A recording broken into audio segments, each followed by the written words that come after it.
สบายดีท่านผู้ชมสบายดีภาพบรรยากาศในยามเช้าอยู่ที่หมู่บ้านพระตองเหลืองพี่น้องมาอัปเดตบ้านอัปเดตเฮือนกันพี่น้องเนาะแล้วก็จะมา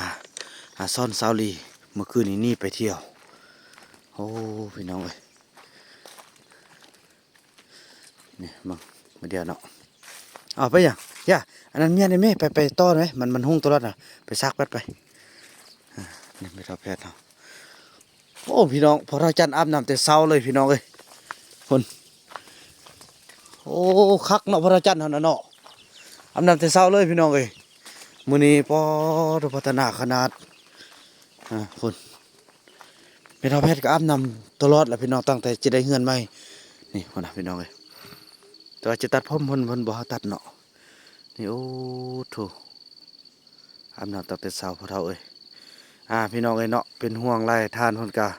คอมเมนต์เป็นห่วงพี่น้องเอ้ยว่าเรื่องการบริหารเวียกงานของพอต้องเรื่องนี่แหละเอาได้กับคนที่อยู่ได้ซะเพิ่นว่าเนาะบ่นำก็สิจัดการเอานั้นแหละพี่น้องเอ้ยนี่เฮาสร้างสร้างเฮือนแล้วพอได้อยู่ก็อยู่พอได้ไปก็ไปพี่น้องบ่นำบ่ได้สนใจเนาะแล้วก็เรื่องเล็กน้อยทั้ง3นั้นจะเป็นอะไรก็อย่าพี่น้องบ่นำจะบ่ห้ามจะบ่สนใจละเอาจนที่ว่าเขาจะเอาไปบ่รอดกลับมาหาเฮาก่อนค่อยว่ากันเนาะแล้วก็รายทานที่เพิ่นเป็นห่วงว่าเป็นหยังบ่ตีบ่สั่งบ่ซ่อนพี่น้องเอ้ยโอ้ยพี่น้องอย่าสู้เฮาแบบนั้นเลยแม้แต่คำว่าหายคำหนึงเขาก็ยังยานแล้วบ่มาหาเฮาแล้วเฮาตั้งใจช่วยเขาต้องมั่นคงพี่น้องเอ้ยเนาะโอ้อาบน้ำแล้วอืมสุดยอดสุดยอดสุดยอดสุดยอดเก่งคือทางนี้โอ้เอามาเลยน้องพี่น้องเอ้ยเออเกือบคนน่ะใส่สุดอันกางเกงลีวายซื้อมาแต่ใส่เนาะอายพูดแล้วเนาะนี่นะเกือบถึกบอกคุณสักจูงไปพี่น้องเอ้ยไปบ่รอดแน่นอนเนาะก็คือว่าความขึ้นฮอดมันก็ขึ้นฮอดแล้วพี่น้องเอ้ยไปเบิ่งอัปเดตเฮือนแล้วค่อยไปโอ้ลมทางสองพ่อเมียกันหลังนี้ก็ถือว่าเริ่มเป็นหูเป็นหางเพราะเมื่อวานเขาเจ้าบ่ได้มาเนาะเพราะว่าขอบ่าวนำเนาะพี่น้องเพราะเขาเจ้ามีเวียกมีเวียกจำเป็นจังซี่แหละพี่น้องพวกเราจะมาพวกเราจะไปเขาเจ้าก็ต้องขอบมันเนาะอันนี้อ่าอันนี้เป็นอัปเดตปัจจุบันได้พี่น้องเนาะยศวาสันวสีส่วนซองใหญ่นั้นก็เป็นคลิปที่ลงตามเหตุการณ์พี่น้องเนาะกว่าจะผ่านแต่เหตุการณ์มันต้องใช้เวลาพี่น้องเอ้ยเนาะอ่าเพราะว่าคือว่าเนี่ยเข้าป่าครั้งหนึงมันก็ต้องนอนเป็นคืน2 คืนจะเอาเวลาได้มาตัดพี่น้องเอ้ยไปก็บ่แม่นไปละไปก็ต้องได้ท่ายไปแล้วก็ต้องให้มันคุ้มค่าในการไปพี่น้องเอ้ยเฮาได้ฮู้ได้เห็นแล้วก็ต้องบันทึกให้ทุกคนได้เห็นนำเนาะอันนี้เป็นสารพี่น้องเอ้ยบางคนบางท่านก็อาจจะว่าเป็นหยังคือเฮ็ดสูงแท้เนาะอันนี้คือให้เข้าใจจังสิพี่น้องเอ้ยในแผนต่อหน้าเนาะทางอ่าทางนั้นเนาะทางกองล่างหันก็จะมีการเทปูนเนาะเพิ่นวางแผนไว้สำนี้นะพี่น้องเทปูนแล้วเอาเตียงเอาหยังให้ผู้เฒ่าผู้แก่นั่งเล่นและทางนี้เนาะเขาก็จะเอาไว้เอารถจักรเอาอีหยังต่างมีล้อมีหยังหั่นน่ะพี่น้องเป็นบ่อนเมียนทั้งสองทางเลยพี่น้องเอ้ยเนาะอ่าเมื่อวานนี้พ่อบุญไทยบ่าวบุญนำเข้าไปเนาะอันนี้เว้าก่อนพ่อบุญไทยว่าบ่มักเฮือนสูงว่าซั่นให้มักเฮือนต่ำต่ำติดดินจึงมาง่ายเนาะบ่าวก็เนาะไปหั่นแหละพี่น้องเอ้ยบัดนั้นออกมาคันสิเอาก็เอาบ่เอาแล้วก็อย่าพี่น้องเอ้ยเนาะนี่เฮือนที่5ก็กบไม้เป็นที่เรียบร้อยแล้วหลังที่5นี่เนาะตัดไม้แล้วก็บักไว้แล้วโอ้สั่งนู่นสั่งนี่พี่น้องเอ้ยว่ากันบ่งามก็สิบ่เอาก็ย่าแล้วเว้ยเนาะบ่เอาก็คือดัง FC ได้คอมเมนต์แล้วถ้าบ่เอาก็เปิดเป็นรีสอร์ทท่องเที่ยวพี่น้องเอ้ยปัดโธคืนหนึงบ่แม่นน้อยๆบ่าวนำเคยไปเช่าอยู่ในเมืองเนาะอยู่โดยเฉพาะก็คือหลวงพระบางบ่อยู่นครหลวงเวียงจันทน์บ่เฮือนแบบนี้น่ะพี่น้องเอ้ยเฮือนไม้นี่น่ะคืนหนึงบ่แม่นน้อยๆพี่น้องเอ้ยเนาะคืนละ40-50เหรียญพุ่นเนาะพี่น้องอ่าคืนละ1,000-2,000 บาทพุ่นน่ะพี่น้องเอ้ยเฮือนแบบไม้แบบนี้น่ะเนาะอ่าคันบ่อยู่ก็เปิดเป็นบ้านพักโฮมสเตย์ให้พอต้องเรืองพี่น้องเอ้ยมีส่ำใดก็เบิ่งกันส่ำนั้นแหละพี่น้องเอ้ยจะว่าจังซั่นกันได้พี่น้องเนาะเฮือนงามบ่งามโอ้พี่น้องกว่าสิได้ส่ำนี้มาให้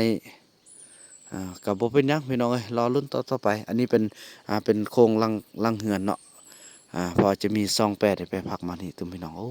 งามพี่น้องเอ้ยงามแท้งามว่าอ่าเบาบ่นำกระบอกน่ะทางเคยน่ะต่อไปกันอยากต่อเติมเอาสังกะสีบ่หรือว่ากระเบื้องก็พากันเฮ็ดส่วนมันหั่นขายผลผลิตหั่นมาต่อเติมอ่าหญ้ามันก็อยู่ได้ฮอด3-4 ปีพุ่นแหละเชื่อว่าหญ้ามันโพมันมันโดกไปก็พอมีอันเฮ็ดใหม่แล้วล่ะเนาะพี่น้องเอ้ยอันนี้ก็คืออ่าการทุ่มเทและพยายามของเบาบุญนำแล้วก็โอ้ยพี่น้องเอ้ยเดี๋ยวนี้เบาบุญนำฮู้ปล่อยวางแล้วเนาะปล่อยวางคือทุกอย่างที่มีความสุขพี่น้องเอ้ยคอมเมนต์ละหน้าประการพี่น้องยังมีอยู่เด้พี่น้องเอ้ยมีคอมเมนต์ทางซ่องทางใต้คลิปนี่แหละพี่น้องเอ้ยมี10ซ่องคอมเมนต์พี่น้องตอบโต้กันว่าเบาบุญนำทำคอนเทนต์อีหยังต่างๆเบิ่งเอาตาเนาะคันมีตาก็เบิ่งเอาคอนเทนต์คอนเทนต์ผู้ใดสิเฮ็ดได้ปานนี้คอนเทนต์ใช้สิเฮ็ดได้ถึงระดับประเทศเวียงงานของกรมชลเผ่าของกระทรวงการท่องเที่ยวคิดเอาแหละพี่น้องเอ้ยคือว่าแหละเว้าไปมันก็เว้าเป่าปีเสือฮู้ควายละอันคนประเภทนั้นนะมันบ่เข้าใจดอกเว้าไปมันขี้อิจฉาแล้วมันก็บ่คันขี้อิจฉาไปอีกขี้อิจฉางานใหญ่คนอื่นเป็นตาหน่ายเนาะคิดไปก็คนเฮาลุกแทนพี่น้องเอ้ยปัญญาบ่มีเลยหมู่เฮ็ดเพื่อบ้านเพื่อเมืองเฮ็ดเพื่อการอยู่รอดเฮ็ดเพื่อสังคมเฮ็ดเพื่อการช่วยเหลือที่แท้จริงก็หาว่าหมู่สร้างคอนเทนต์แนวนั้นแนวนี้คือบ่นำไปนำเอาเด็กน้อยอยู่ในป่านะคอนเทนต์พี่บ้าสิใส่เสียเวลาสละปลาลูกปลาครอบครัวอยู่บ้านอยู่เฮือนผู้เดียวบ่นำไปเท่าใดบุญมีก็เป็นไข้พี่น้องบ่นำบ่เข้าใจว่าเป็นหยังบ่นำจากไปคืน1 2คืนกลับมาเป็นไข้ทันทีเลยบุญมีก็มัดคอต่อแขนละเอิ้นคอนอีหยังต่างทุกอย่างแล้วเนาะก็ยังคือเก่าพี่น้องเอ้ยเนาะบางเทื่อเพิ่นก็สิเป็นห่วงบ่หลายๆอย่างพี่น้องเนาะที่บอกให้เบาบ่นำหลายคนอาจจะเห็นเนาะพี่น้องเนาะอยู่ใต้คอมเมนต์เบาบ่นำก็บ่ถือสาดอกบ่ถือคนบ้าผู้สาคนเมาพี่น้องเอ้ยต่างอบรมกันไปนำตามตอบคอมเมนต์กันไปนำพี่น้องเอ้ยเนาะขอให้คนนั้นน่ะอย่าเฝ้าให้ไปใส่เนาะให้ติดตามเบิ่งผลสำเร็จของเบาบ่นำที่จะเกิดขึ้นนี่เห็นบ่ทางอันนั้นเป็นหยังทางในการที่ว่าคนจะเข้ามาท่องเที่ยวเว้าฮอดบักฮัวลานอีหยังต่างๆเลยพี่น้องเอ้ยโอ้ยเนาะพี่น้องนาประการล้านก็บ่แม่นว่าล้านหัวของอันคนนั้นเนาะคนหัวล้านคนใส่สมองให้เข้าใจเขาเป็นคนใส่สมองอันนั้นแหละการแสดงออกนะคันคนหัวโบราณน่ะมันบ่ได้ใส่สมองใส่ก็ใส่แต่คือว่าแหละพี่น้องเอ้ยเนาะมันจะไปเดือนหอนมันยังหัวไผหัวมันพี่น้องก็งึดพ่อแม่เขาปั้นมาพอเขาเองพ่อแม่เขาเอาเหือเอาแห้งของพ่อของแม่เอาความสุขความรักของพ่อแม่เขาสร้างมาบ่แม่นเสือสายลายน้องบ่แม่นเสือชาติตัวเองก็ไปเว้าไปก้าวไก่เข้าโง่ที่สุดคนนั้นเนาะอย่าฟ้าวตายเด้อถ้าเบิ่งผลสำเร็จแล้วก็อย่าฟ้าวตายเถื่อมาเบิ่งมาเที่ยวนำแล้วจะฮู้ว่าบ่าวบุญนำเฮ็ดหยังอยู่ตอนนี้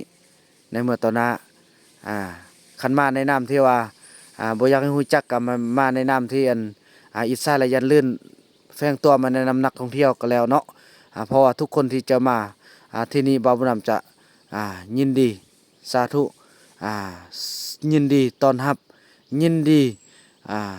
ให้บริการให้คำปรึกษาทุกอย่างที่ต้องการพี่น้องเอ้ยเนาะสาธุนำได้ถือว่าเจ้าจะเป็นคนอีสานกะยาเจ้ามาหาค่อยก็ยินดีสาธุแล้วก็ค่อยก็บ่คิดว่าเป็นคนอื่นค่อยคิดว่าเป็น FC ค่อยทางนั้นเนาะค่อยจะดูแลแต่อย่าส่งให้ค่อยฮู้ว่าเจ้าคือคนนั้นถ้าเจ้าคือคนนั้นน่ะแม้แต่จะกล่าวเข้ามาในชีวิตของค่อยน่ะค่อยจะบ่ขอรับค่อยจะให้เจ้าไปทางอื่นซะถ้าเจ้าแนวใดก็อิจฉาแล้วแนวใดก็ยันลื่นละแนวใดก็ยังอยากมาเบิ่งแล้วก็ขอให้แฝงตัวมาอย่าให้ค่อยฮู้ว่าเป็นคนนั้นขอให้ค่อยฮู้แนะนำเพียงเป็นนักท่องเที่ยวหรือเป็น FC ที่ติดตามค่อยเด้อ อย่าค่อยฮู้ก็แล้วกันค่อยฮู้ค่อยบ่ให้เจ้ามาเยือนเด็ดขาดเพราะว่ากว่าบ่ว่าหยังดอกจะมาทำลายแนวนั้นแนวนี้อีหยังต่างๆพอมันขนาดอยู่คอมเมนต์ก็ยังทำลายจิตใจแล้วคันมาถึงสถานที่แท้มันสิซ้ำใดพี่น้องเอ้ยเนาะจังซั่นแหละจะได้โอ้ลมทางไปน้องไอ้สิขอลมพวกน้องอยู่หั่นเด้ไปอย่าฟ้าลุกเถอะอย่าฟ้าลุกเถอะอย่าฟ้าลุกนั่งไอ้ลมเวียกบึ้ดนึงลมเฮ็ดหยังเอาก็ลมเวียกจะลมเฮ็ดหยังลมเวียกนะเดี๋ยวนี้นะน้องนั่งฮัดมือวานนี้เนาะบ่าวบุญนำได้เข้าป่าพี่น้องเอ้ยเนาะได้เข้าป่าแล้วก็พอแต่เข้าปุ๊บก็มีปัญหาปั๊บเลยพี่น้องบ่น้องก็บ่เข้าใจเลยเบิ่งอย่าสอรี่เบิ่งอันนึงเบิ่งพี่น้องเบิ่งกอง2คน1อย่าอาจสิถ่ายรูปเด้อ1 2 2ผัวเมียนี่เดี๋ยวนี้ได้ยินข่าวเมื่อวานนี่ว่าน้องลักออกไปผู้เดียวบ่บอกพ่ออีกแล้วแม่นน้องก็บอกกูแล้วบ่บอกติน้องบอกซะได้บอกไปคนเดียวไล่เดินบ่นำแล้วน้องไปหยังไอ้ทำเนี่ยแต่งโทรศัพท์บุญว่านี่เด็กน้อยแล่นทิมผู้ใดเด็กน้อยแล่นเด็กน้อยบุญรอดเป็นทีมแล้ววันนี้โทรศัพท์อยู่นำน้องเป็นหยังน้องบ่เมียนดีๆไปให้เขาลิ้นเฮ็ดหยังโทรศัพท์น้องต้องเสื่องไว้อันนี้ไปให้เขาลิ้นเขากระทิมไอ้บอกแล้วไปใส่กับครอบครัวเด้หาบอกพ่อได้อ้ายค่อยสิไปนั่นเด้อเมื่อวานนี่พวกกันเฮ็ดเวียกเด้พี่น้องพวกเฮ็ดเวียกอยู่บ่นำให้ก้นเซาอันประตูเข้าบ้านอันนี้ก็ร้อยพี่น้องบ่นำมันวางยามใดก็เป็นร้อยยามนั้นโอ้ยแม่นบ่ได้คือว่าคันซั่นอาจสิได้ไปเซอได้น้องรอมื้อเช้ามื้อแรงนี่กว่าปะดุกหันแล้วก็ไปทอกันออกไปที่จนแรงหั่นแหละไปนำไผเดี๋ยวนี้ได้ยินอีติ๊กกับบุญรอดมันออกไปซื้อเครื่องแล้วบ่นึงเลี้ยวมาอ้าวเห็นอีลินนำมาแล้วแล้วมันไอ้มาถามมึงพวกว่าพวกมาถามติ๊กว่าวันซอก5ซาลี่แล้วไปนำไปเอานำกันยักกะยาเด้อบัดนี้เด้อเปลี่ยนเด้อไปซะไปนำกันเอาเด้อบ่ต้องแย่แน่แนวนี้ว่าเรื่องลูกเขาน่ะไอ้ไปนำเบิ่งแล้วบ่เห็นเขาไปสิเด้อฮู้เดี๋ยวนี้อยู่ในป่าไอ้แต่งคนหมดทุกคนไปซอกเบิดแล้วเดี๋ยวนี้น่ะไปซอกห้วยเสนาวน้ำพื้นฮอดใส่กันได้ซอกหมดแล้วน้องบ่ท่าไปกับนู่นดิอีนู่นก็ไปซอกคือกันซอกหมดแล้ววันนี้ไอไปฮอดน้ำเมียงบันเตอร์บันเนื้อเอาไปหมดคันว่าอันนั้นแหละมีหยังกะยามื้อนึงเขาอยากกินข้าวเขาบ่เขาอันนั้นแล้วก็เขาสิมาดอกเด้อเขาอดข้าวบ่ได้หลายดอกเขาเคยกินเผาแล้วมึงไปกินเขาเอามาแล้วนั่นนี่เพื่อนี่เนาะไอ้จีล่มกับพวกน้องแหละเดี๋ยวได้ก็อยากกันแนวคิดของเราเนาะเดี๋ยวนี้เฮาฮู้แล้วเราเป็นห่วงเนาะเราคิดว่านำลูกเขานะแต่ว่าเดี๋ยวได้ก็ยากติลีเด้อไอ้ได้ให้ทุกคนซอกช่วยเราเด้อไอ้ก็ช่วยแล้วน้องป้าไอ้ไปหมดแล้วเด้อน้องป้าน่ะไปหมดแล้วบ่มีเขตน้องป้าน่ะบ่มีไอ้2หมดละเขตต้องฮอกทหารน่ะบ่มีแล้วตอนนี้ไอ้เลยอยากให้น้องเอาลูกตึมเด้อแล้วบ่ต้องกินยาคุมมื้อนี้เด้อบ่ให้กินหรอกบ่ให้กินยาคุมเด้อหาเอาลูกมีหยังกะยาอาจสิขอดูแลเบิ่งแยงพวกน้องบ่ต้องย่านว่าได้ลูกออกมาแล้วสิอึดสิยากอาจสิเบิ่งแยงให้ทุกอย่างพอกันหยังกันแนวคิดของเราน้องปะยาคุมเอายาคุมเก็บมาให้บ่ต้องกินเด้อน้องเด้อเอาแบบว่านี่แนวนี้น้องคันว่าเอาแบบมันแบบเห็นบ่3คนน่ะตอนตะกี้มันอยู่มันตื้อเนาะเอาอยู่ป่าเนาะมันเกิดอยู่ป่าแล้วมันอยากไปแต่ป่าอันบ่บัดนี้เฮาเอาผู้นี้นี่อยู่บ้านนี่มันบ่ไปบัดนี้น่ะพ่อแม่อยู่นี่น่ะบัดนี้เนาะเฮาลูกมาตึมเนาะโอ้ต้นเด้อแล้วไอจีเนี่ยน้องมีลูกละอยากกินหยังละบอกไอจะซื้อให้กินน้องอยากไปเที่ยวซะละบอกไอจะพาพวกน้องไปเที่ยวเด้อให้มีความสุขอย่าคุมบ่ต้องกินแล้วก็บ่ต้องไปซักอีกเด้อให้มันมีซะน้องเอ้ยพอคันบ่มีก็บ่ได้เด้นางก็จังซี่แหละน้องเป็นห่วงแล้วก็มีลูกบัดนี้ก็บ่ยันสิเจ็บสิปวดอาจสิพาไปเกิดอยู่แพทย์หมอเด้อเห็นบ่เอ้ยนกน่ะเกิดบ่มีก็ไปเกิดอยู่ห้องหมอก็บ่เจ็บบ่คือพวกน้องเกิดอยู่ป่าตะกี้บ่มีผู้งมเลยเห็นบ่ผู้ชายนี่เกิดลูกปุ๊บนี่ไปวัดทุกคนได้น้องเลือดแต่ผู้ใดตอนน้องเกิดแต่ละคนน่ะเกิดผู้เดียวเกิดผู้เดียวเลยแล้วผู้ใดตัดอันนี้ให้แม่อีมิดอยู่ที่ผู้หญิง2คนอยู่ที่2คนอันนั้นแหละน้อง เกิดอยู่ป่านี่เกิดปุ๊บนี่เขานี่หมดเลยเด้น้องเอ้ยนั่นนิสัยของเขาน่ะมันความบ่รับผิดชอบบ่มี แล้วบัดนี้เนาะก็ย่าเนาะน้องเนาะเอาลูกตึ้มเนาะบัดนี้เอาผู้นี้แล้วมันจะอยู่บ้านบัดนี้น่ะเนาะบ่ปล่อยป้าแล้วบัดนี้น่ะต้องให้เอาเนาะบ่เอาบ่ได้เพราะมันเดี๋ยวนี้มันคือว่าแหละแล้วแสดงตั้งแต่น้องเอามานี่ประจำเดือนของน้องบ่มาจักเทื่อติ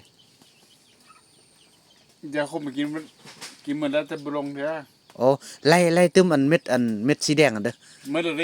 หมดละหม เมื่อ ด นั้นเมื่อแล้ว หมดละเมื่อคืนนี่บ่ได้กินติ น้องการซื้อน้องเก็มซื้อยืนจูฟี่มาให้บรรลัยจะลงนะ โอ้น้องแก้มซื้อโซฟีมาแล้วเพราะว่าปกตินี่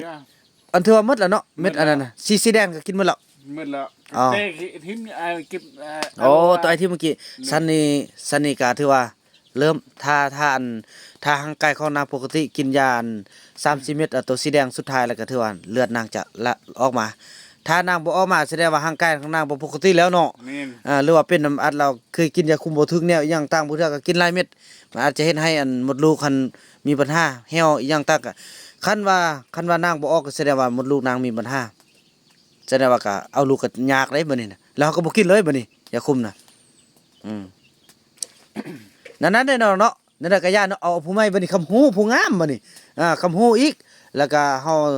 ฮาเกิดอยู่จุดนั้นแท้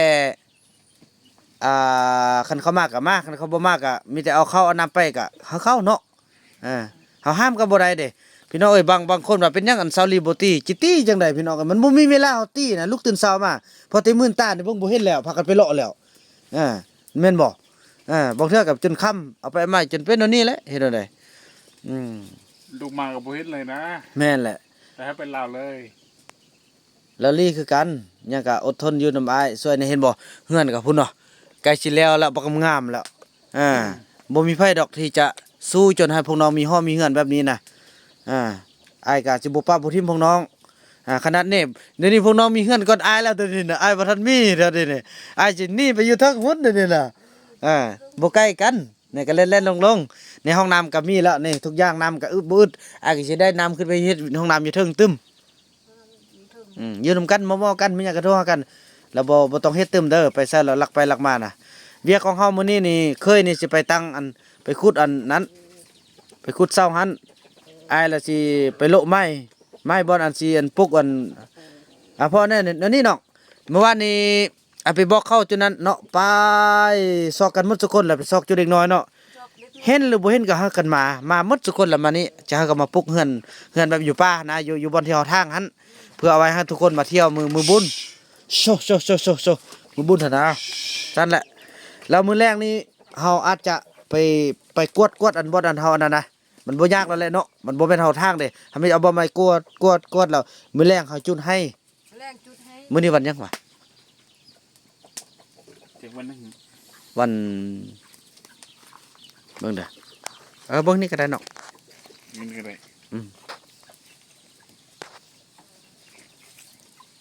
วันอังคารนี่กาแข้งโอเควันอังคารก็ดีมันกาวันแข้งสันกาบางเทื่อเฮาอาจจะได้จุนให้มื้อค่ำนี่นะเบิ่งสันเอายาคุมหายไปยันซาลีสิกลักกินอยู่ไส บ่ โอ้บ่นางติ๊กซื้อมาให้น้องเนาะแล้ววันนี้บ่กินเหรอเด้อบ่กินแล้วน้องเอาเว้าเลยสิยิ้มแม่เว้ยแท้จริงเราแห้งขี้คันกินอยู่แล้วเนาะ เราไม่อยากกินอยู่แล้ว บ่จะกินแล้วล่ะดีละพวกน้องก็พยายามเบิ่งให้มันเบิ่งอยากกินอันใดแล้วก็กินบำรุงคิงเด้อสองผัวเมียนะแต่ว่าเฮารอเบิ่งให้เราลงประจำเดือนก่อนเนาะน้องก็อดไว้เด้ออดกันไว้2-3มื้อรองับมันมีวันเดียวเลยเนาะ7 หน้า 7 หลังเดี๋ยวนางสมมุติว่านางลงประจำเดือนสุดนี้น่ะแล้วปุ๊บมื้อที่1มื้อที่2เริ่มมีเพศสัมพันธ์ได้เด้อแล้วก็เริ่มให้มันมีลูกได้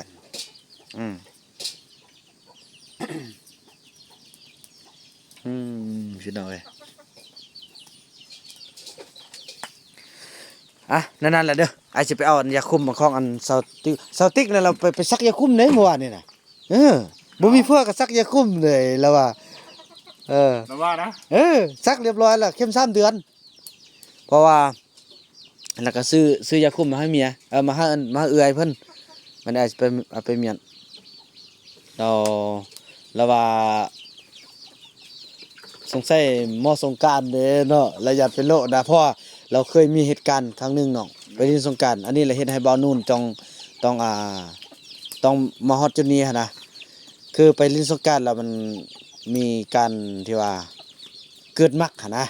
เกิดมักแล้วก็ความพอใจหั้นนะแต่เรากั้นเด้เดี๋ยวนี้เรากั้นเราฮู้ว่าสิสงกรานต์แล้วเด้สลัดเด้น้องติ๊กน่ะ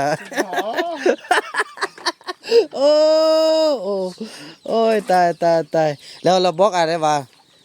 อยากได้ผู้ลาวอยากได้คนที่บ่อยากได้ผู้หางบ่นั่นน่ะอยากได้โสดอยากได้ผู้หล่อๆมันแล้วก็บ่กินเหล้ากินเบียร์กินก็กินแบบยำบุญยำนี่นะเราก็เขาคิดเราดีเลยเรามีแผนสิพาเราไปขุดหินนั่นหินปูนให้มันเขียวข้าวอันนั้นผมยาวหน่อยหนึงก่อนไอ้เก็บเงิน YouTube จักหน่อยหนึงก่อน มันต้องได้ใช้เงินเด้อพี่น้องเอ้ยเนาะนี่โอ้นี่พระจันทร์สระบ่ตัดผมเนี่ยลูกตัดให้บ่ตัดบ่ตัดแล้วจงไว้เนาะวีผมสะอาดก็หักสะอาดมันหักเป็นอันแบบหนึงบ่ตอนตึมเจ้าหน้าจะมีอันพ่อแม่แขกมาเที่ยวนำเด้อลูกกำลังสร้างทุกอย่างให้พ่อแม่มีอยู่มีกินสู้ๆพ่อเอ้ยสู้ๆโอ้โธ่แค่ได้แต่นุ่งทรงน่ะ พี่น้องเอ้ยบ่าวนักก็จะได้ไปเอายาคุมของอันซาวติกนี่เป็นคนที่ว่าคิดรอบคอบสลัดพี่น้องยอมรับเด้สลัดอีหลีเป็นคนที่สลัดแล้วก็เปลี่ยนแปลงได้ดีเนาะจังไดน้องมีห้องมีเฮือนแล้วก็แฮงดีแหละพี่น้องเอ้ยพอมันนั้นก็จะดีใจพี่น้องเอ้ยบ่ได้ไผกะยาพี่น้องได้ผู้เฒ่านี่ส่วนแม่เฒ่ามีนี่พี่น้องเอ้ยเนาะมีเท่านี้ให้ทุกคนเข้าใจบาวบุญนำมาจังสิเดี๋ยวนี้บาวบุญนำบ่เอาไปห้องหมอย้อนยังบาวบุญนำก็มีภาระหลายอย่างที่ว่าได้เข้าป่าไปตามหาลูกตอนนี้บาวบุญนำจบภารกิจแล้วแต่ต่อมาเดี๋ยวนี้แม่เฒ่ามียาสูบยังบ่หมดเถื่อพี่น้องบาวบุญนำบอกให้เซายาสูบก็บ่สูบก็บ่เซาเดี๋ยวนี้ยังเสื่องยาสูบไว้บาวบุญนำจะให้หมดยาสูบแท้ๆก่อนเวลาจะเอาไปห้องหมอเพราะว่ายังเดี๋ยวนี้บาวบุญนำฮู้แล้วว่าเป็นโรควัณโรคนะบ่าวบุญนำก็บ่อยากเข้าใกล้หลายพี่น้องเอ้ยเพอเราต้องเซฟตัวเองให้ดีที่สุดเนาะ FC ก็เป็นห่วงบ่แม่นขี้เดียดพี่น้องเอ้ยเนาะเรื่องขี้เดียดบ่มีอยู่ในตัวบ่าวบุญนำดอกถ้าขี้เดียดบ่าวบุญนำบ่อยู่จุดนี้ได้ดอกพี่น้องเอ้ยเนาะเพราะว่าเรายังสูบยาบ่ให้เราเซาเราก็บ่เซาเดี๋ยวมื้อนึงเราไปห้องหมอเราจะไปสูบมันสิเสียหน้าเสียตาบ่าวบุญนำพี่น้องเอ้ยมันบ่มีผู้หญิงผู้ใดที่ไปเข้าหมอแล้วสูบยานะพี่น้องเอ้ยคิวกุบอันนี้แหละพี่น้องบ่าวนำจะให้เราซุปมันหมดก่อนแล้วบ่าวนำจึงเอาไปเนาะพี่น้องเนาะให้เขาเจ้าใจบ่าวนำนานๆเด้อพี่น้องเนาะไปเอาอันยาคุมก่อน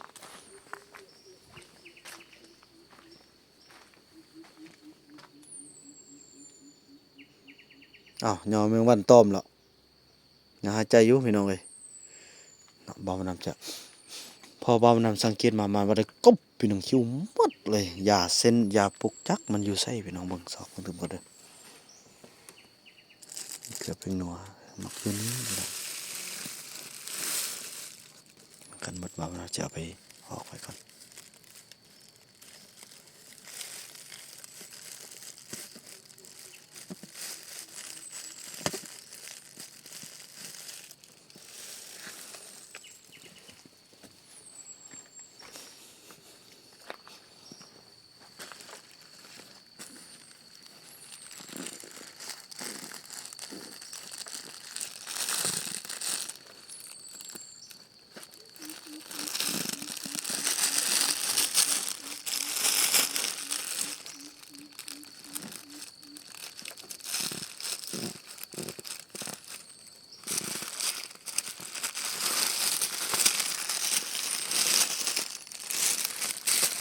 เครื่องนุ่ง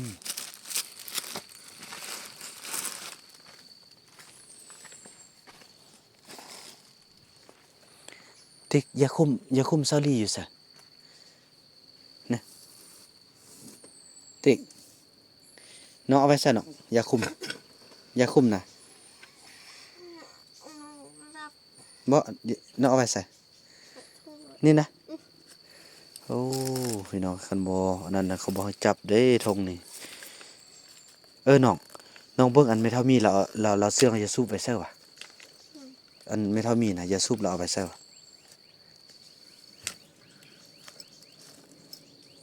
ยังบ่นำขออนุญาตเอาอย่าคุมก่อนพี่น้องอ้าว ไอ้เติมน้ำนองน้ำแหละ เติม หดแล้ว เติมบัตรนะอ้าวคือบ่มีน้องอย่าคุมนะโอ้เห็นละนี่อยู่ทงน้อยนี่พี่น้องอยู่ทงหมองนี้เพิ่นไปซักอย่าคุมเรียบร้อยเด้บ่ได้ซักนะน้องมีลูกอาจสิเลี้ยงเอาเป็นซะเด้อ อีลี่เนี่ยไอ้ลี่ไหวไอ้ลูก นี่ เพิ่นซื้อให้กันพี่น้อง อะหมกอะมอนมานอน กินแล้วมานอน แล้วอันแล้วน้องอยากฮู้น้องซักเพื่อหยังตัวเองบ่มีผัวแล้วไปซักยาคุม เกี่ยมสงกรานต์เด้อเล่นบุญสงกรานต์แล้วญาติมีผู้บ่าวมักเด้อเออ สักยา3 เดือนแล้วเด้อพี่น้องเอ้ยอ่ะขอบใจน้องเด้ออ่ะอันนี้บ่าวนำจะเอาไปเมียนไว้พี่น้องเอ้ยเพราะว่าต้องตัดปัญหาเรื่องการที่ว่าสาลีอยากเอาขึ้นฮอดลูกเนาะต้องตัดปัญหาจากตัวนี้พี่น้องถ้าน้องลีมีลูกแล้วก็ถือว่าจะบ่เป็นห่วงเนาะเพราะเมื่อก่อนนี่ไปอยู่บ้านปู่บ้านย่านี่สาลีจะบ่คิดหยังนำลูกเพราะว่าเราฮู้เราเห็นว่าเฮาดูแลดีที่สุดเนาะแล้วมาตอนนี้เห็นบอกมาอยู่ป่านนี่เราเป็นห่วงเลยพี่น้องเราจนให้เลยฉะนั้นเฮาตัดปัญหาแบบนี้พอเฮาห้ามเขาห้ามบ่ได้แล้วพี่น้องบอกก็บอกบ่ได้ละจะได้ให้เขาสร้างมีความรักขึ้นใหม่กับคนใหม่เนาะพี่น้องเนาะเพื่อให้ลืมซะบ่เก่าเป็นบ่เก่ามาก็ฮับบ่มาแล้วก็บ่เป็นหยังเป็นวิถีชีวิตของเขาแล้วก็เพิ่มประชากรไปเรื่อยๆพี่น้องเอ้ยจอมก็เริ่มใหญ่ละคันว่ามักผู้ใดฮักผู้ใดบ่มันก็สิบ่ห้ามพี่น้องเพราะว่าเฮาช่วยมาก็ถือว่าช่วยมาหลายพอสมควรละ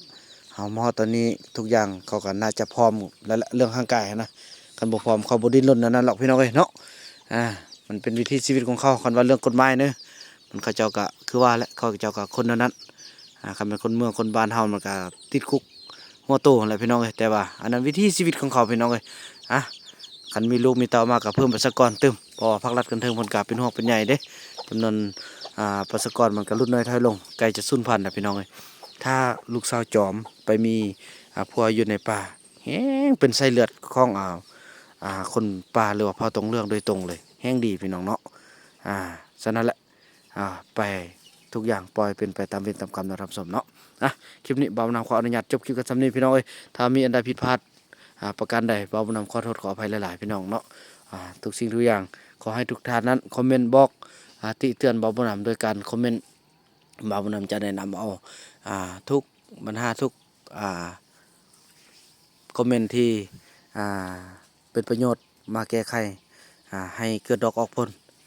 ขึ้นไปเรื่อยๆเนาะทำผสมเนาะคลิปนี้บ่าวนำขออนุญาตกล่าวคำว่าสบายดี